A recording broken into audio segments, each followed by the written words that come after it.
Do you know how many calories are in a tablespoon of peanut butter? Or a can of tuna? A mandarin? Avocado? Or rice cakes?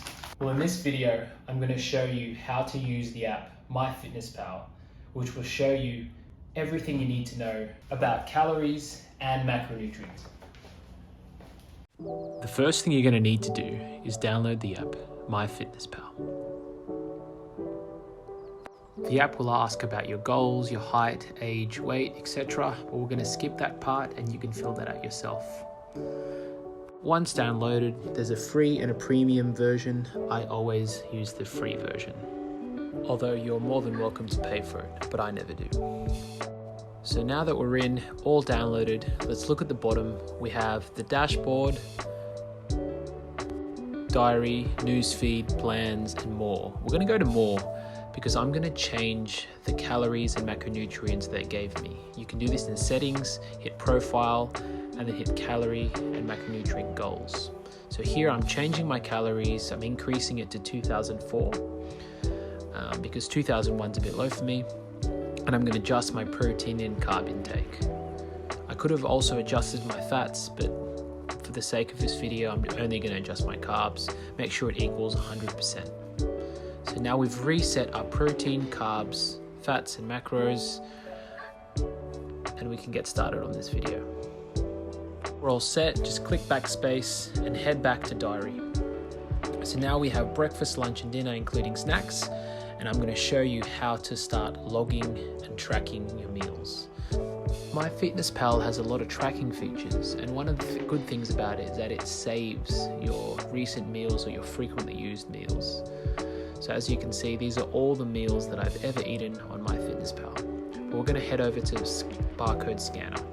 And this is one of the easiest ways to track your food. If the item of food has a barcode, simply scan the barcode, and it will show you the specific calories, macronutrients, and serving sizes. So I'm just scanning the peanut butter, the rice cakes, the tuna, and it's giving me the specific calories and macronutrients.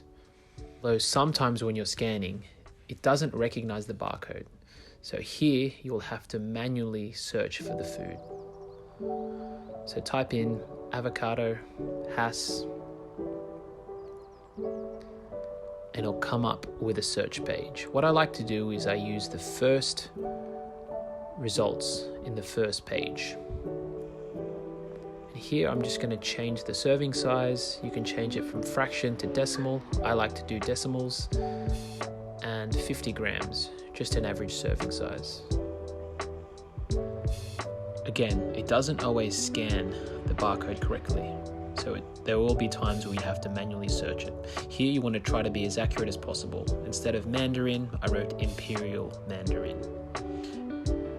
Again, I used one of the first items on the search page and click tick and you're done. So what I've done is I've logged in all those foods.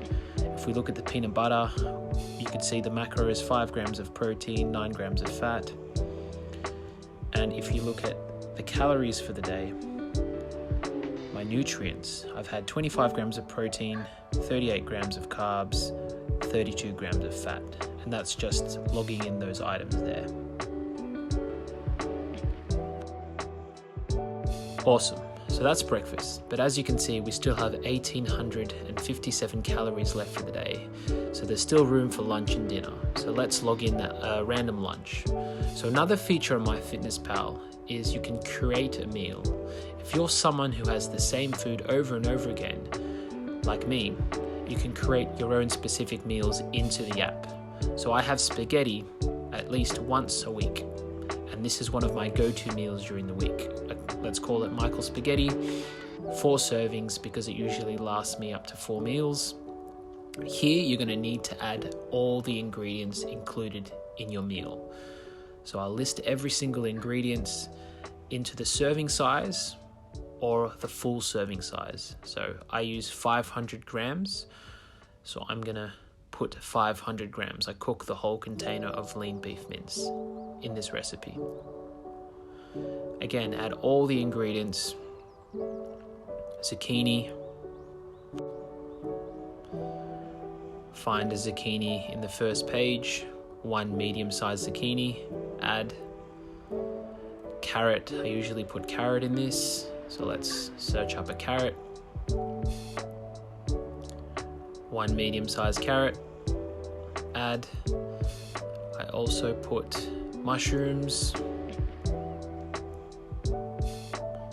Search up the mushrooms, white, and then click add.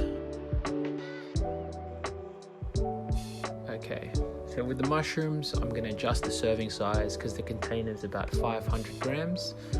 So I put 500 grams as the full serving size. What else do I put in there? There's a bit of olive oil. So again, you want to be specific here, extra virgin olive oil. You can find the specific brand, but for the sake of this video, I'm just clicking the first couple ones.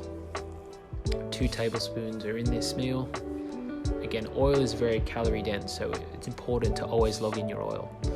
Lastly, for the spaghetti recipe, I put passata. And I usually use the whole container.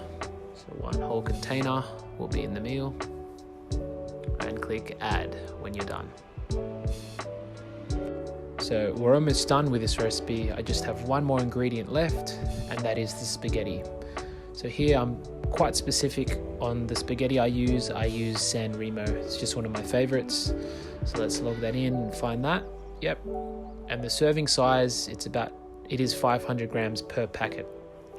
So I cook it up and then divide this whole thing by 4.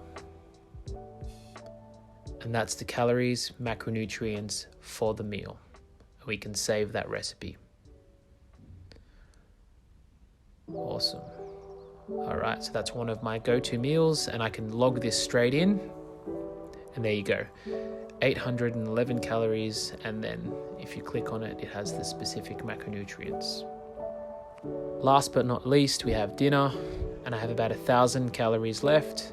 If we look at the nutrients, I'm still low on protein, carbs, and I have a little bit of fat left. So it will be the same process. I can either barcode scan, search or create a meal, and that's it. That is how to use MyFitnessPal.